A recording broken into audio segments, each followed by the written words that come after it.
வீட்டில் மாடியில் ஒரு ரூம் கட்டலாம்னு முடிவு பண்ணேன். ஒரு கொத்தனார் வேலை பார்த்துட்டு இருந்தார். ஒரு நாள் சொல்லணும் எனக்கு என்ன கேட்குற, நான் எங்கே போனால் உனக்கு என்ன?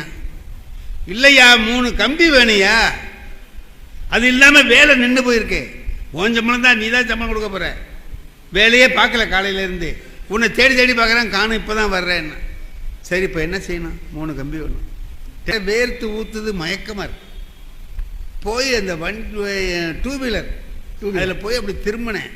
அந்த இடத்துல ஒரு கிழவி, நான் என்ன சொல்கிறேன், ஒரு கிழவின்னதுக்கே நீதிபதி இந்த சிரிப்பு சிரிக்கிறீங்களே, இன்னும் சிறு வயசாக இருந்தால் என்ன சிரிப்பு சிரிப்பீங்க? அது என்ன பண்ணுச்சு, ஐயான்னு. நான் கொஞ்சம் ஸ்லோ பண்ணி வண்டியை கிட்ட போனேன். என்னம்மா, உங்கள் பேச்சுனா எனக்கு ரொம்ப பிடிக்கும்னுச்சு.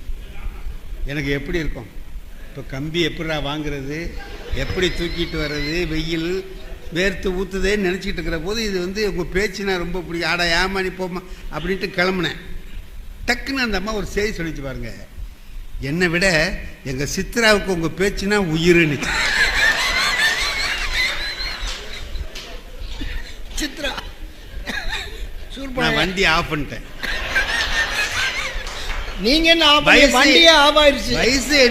வயசு என்ன, உங்க வீடு எங்கம்மா இருக்குன்னு கேட்டேன். அது சொன்னிச்சே, இந்த ஒரு அடையாளம் சொன்னிச்சு, இங்கே போய் அப்படி போய் அப்படி போய் ஒரு 5 கிலோமீட்டர் போகணும்னு சொல்லுது. இதுக்கு அவனுக்கு கம்பி வாங்கிட்டு கொண்டு கொடுக்கணும், வெயில் ஜாஸ்தியாக இருக்கு, எல்லாம் தெரியுது சார், அத்தனையும் தெரியுது. அந்த சித்ராங்கிற பேர் வந்த உடனே நீ பின்னால் உட்காருமான்னு உட்காந்துச்சு. அழைச்சிட்டு போயிட்டேன். போய் கொண்டு ஐயே, இந்த இடையில இது நினைப்பு வருது. போனால் கொத்தனார் திட்டுவார் கொள்வார். அவன் திட்டினா திட்டிட்டு போகிறான், போ சித்ராவை எப்போ பார்க்க போகிறான் அப்படின்ட்டு நான் வெக்கம் இல்லாமல் சொல்கிறேன்.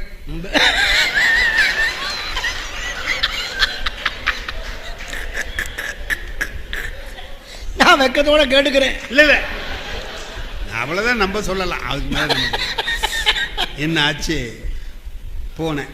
போய் அந்த வீட்டுக்கிட்ட போனோடனே அந்த அம்மா ஏறி முன்னாடி போச்சு. நான் பின்னாலே போய் பார்க்குறேன், ஒருத்தரை காணும். சார் இந்த சித்திராவை அழைச்சிட்டு வந்துடுறேன், உட்காருங்க. சரின்னு பார்த்துட்டு போகலான்ட்டு உட்காந்து கிடுக்கிட்டு சித்ரான்னு சத்தம் போட்டுக்கிட்டு உள்ளே போச்சு. போனது அங்கேருந்து அழைச்சிட்டு வருது சார் சித்ராவை. அதால் நடக்க முடியல. இப்படி கையை இப்படி கொடுத்து மெதுவாக தள்ளிட்டு வருது. கை தாங்கலாம், மெதுவாக நடக்குது. இதுவே தடுமாத்தம். அதான் இது போய் அதை தாங்கிட்டு வருதுன்னா எப்படி இருக்கும்னு பார்த்துருக்கீங்க. கொண்டாந்து நாக்காளிக்கிட்ட கொண்டாந்து உட்கார வச்சு அது உட்கார முடியல, பொத்துன்னு உழுவுது. சொன்னிச்சு, இதான் சித்ரா எங்கள் அக்கானுச்சு.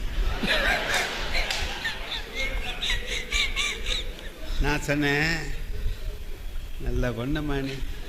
டக்குன்னு அந்த சித்ரா சொன்னிச்சு பாருங்க, கொஞ்சம் இருங்க ஐயா, கொஞ்சம் இருங்க ஐயா, எங்கள் அத்தை சென்னையிலேருந்து வந்திருக்கேன், அதுக்கும் உங்கள் பேச்சுனா ரொம்ப பிடிக்கும், குளிச்சுக்கிட்டு இருக்கேன், இப்போ வந்துருவோன்னுது. நீயே போதும்மா, உங்கள் அத்தை வேண்டாம்.